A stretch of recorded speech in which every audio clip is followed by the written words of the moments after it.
集落の地形や人々の気質からして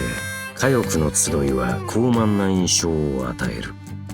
だがチャスカは自身を高慢と思っておらず、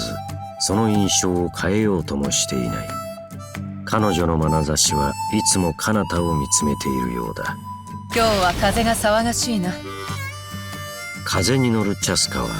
元素スキルで空中を移動でき、またチーム内の他元素キャラの力を借りて敵に様々な元素ダメージを与え、超低者たらしめる説得力を見せる。元素スキルではスピリットリボルバーに乗って飛び上がり、地上に風範囲ダメージを与える。同時に一定の夜根値を獲得し、夜根の加護状態に入る。この時空中を素早く移動でき、中断耐性がアップする。またチャスカの各種行動で夜根値が消費されるようになる。夜根の加護状態は夜根値が尽きた時、または元素スキルを再発動すると終了する。夜根の加護状態時、通常攻撃は前方の敵に風範囲ダメージを与える。銃撃では特殊な照準状態に入る。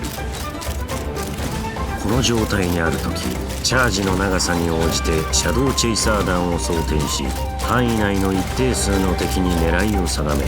装填完了後またはチャージ停止後風ダメージを与え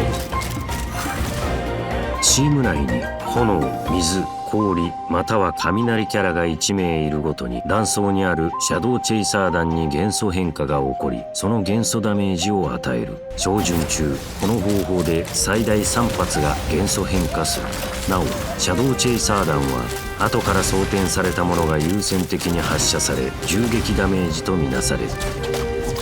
テンプ弾丸トリック解放後、チーム内にシャドウチェイサー弾を元素変化させるキャラがおり、かつチャスカが特殊な照準を行った時、3回目に装填した弾丸が一定確率で太陽元素のいずれかに変わる。チーム内に元素変化を起こす元素が1種類あるごとに、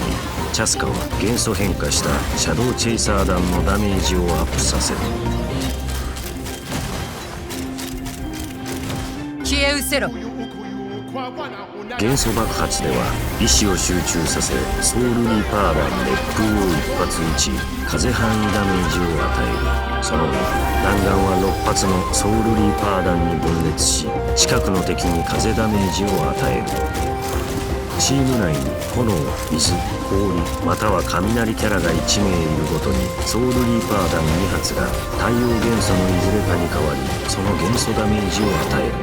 テンプ援護の気持ち解放後、付近にいるチーム内キャラが夜根バーストを起こすと、チャスカは近くの敵にシャドウチェイサー弾流砲を撃ち、風ダメージを与える。チーム内に炎、水、氷または雷キャラがいる場合、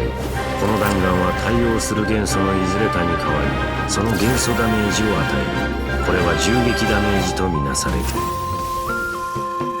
無意味な争いを追うべきではない。少なくとも何かを得るべきである。チャスカがチームにいるとき、チーム内の自信キャラが敵を倒すと一定の年数を回復する。本効果は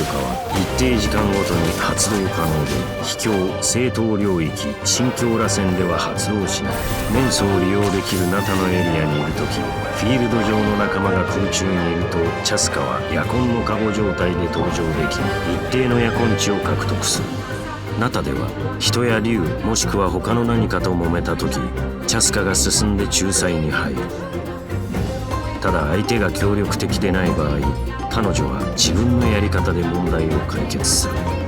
戦闘ではまず元素スキルを発動して夜根の加護状態に入り、空を飛ぶ。空中の優位性を利用して敵を狙い、仲間の協力のもとシャドウチェイサー弾を元素変化させ、さまざまな元素ダメージを与える。元素エネルギーが溜まったら意志を集中させ、風範囲ダメージを与え、仲間の力を借りた元素攻撃を放つという。絶え間ない攻撃で敵を説得するのだ。人は自分にできないことに対して期待を抱く。竜を手なずけること、空を飛ぶこと、運命を超えること。チャスカはそれらを全て実現したようだ。そんな彼女は羨望の眼差しのもと幸せに暮らせているのだろうか。心の中の基準は人それぞれで、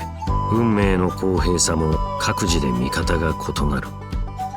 故に苦難を経験した者にそれを問うのは失礼だろう。地に足をつけて空論を語る者もいれば、未来へ羽ばたいた者もいるのだから。